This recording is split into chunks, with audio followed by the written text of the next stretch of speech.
Investors welcome back to investor real estate. ఈ video పర్టికులర్గా first time buyers కోసం, so listen carefully. So మన వాళ్ళు ఎప్పుడు ఎలా కంపేర్ చేస్తారంటే లైక్ ఫ్లాట్స్ కొనే ముందు పర్ ఎస్ఎఫ్టీ కాస్ట్ అలా కంపేర్ చేస్తారు కదా. సో దీంట్లో 2 టైప్స్ ఉంటుంది. ఎస్ఎఫ్టీ వచ్చేసి కార్పెట్ ఏరియా డిఫరెంట్ ఉంటుంది, సూపర్ బిల్టప్ ఏరియా అది డిఫరెంట్ ఉంటుంది. సో సూపర్ బిల్టప్ ఏరియా అంటే ఏంటంటే మనకి ఎవ్రీథింగ్ ఇంక్లూడ్ చేస్తారు. అదే కార్పెట్ ఏరియా వచ్చేసి మన ఎగ్జాక్ట్లీ లివింగ్ ప్లేస్ అన్నట్టు. ఎలా అంటే బెడ్రూమ్, హాల్, కిచెన్, బాత్రూమ్స్ ఇవన్నీ.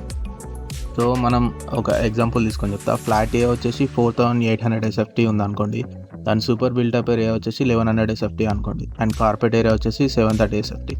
సో ఫ్లాట్ బి వచ్చేసి 5200 ఎస్ఎఫ్టీ, అక్కడ సూపర్ బిల్టప్ ఏరియా వచ్చేసి 950 ఎస్ఎఫ్టీ ఉంటుంది, బట్ కార్పెట్ ఏరియా వచ్చేసి 760 ఎస్ఎఫ్టీ ఇచ్చాడు అనుకోండి.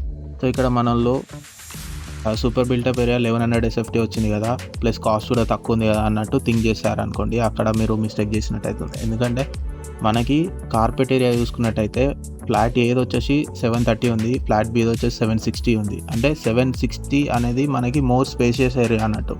సో మనము 760ది చూజ్ చేసుకుంటే ప్రైస్ మనకి ఎక్కువ వచ్చినా సరే మనకి ప్లేస్ ఎక్కువ వస్తుంది. అంటే మన బెడ్రూమ్ కానీ, హాల్ కానీ, కిచెన్ కానీ ఇవన్నీ స్పేసెస్ ఎక్కువ ఉంటాయి అన్నట్టు. Super built up area is not equal to carpet area, అది కంపల్సరీ గుర్తుంచుకోండి. అండ్ మీరు ప్రైస్ కంపేర్ చేసేటప్పుడు flat A or flat B ఇలా డిఫరెంట్ టైప్ ఆఫ్ ఫ్లాట్స్ని కంపేర్ చేసేటప్పుడు ఈజీగా ఉండేలా నేను ఒక చెక్ లిస్ట్ ప్రిపేర్ చేశాను.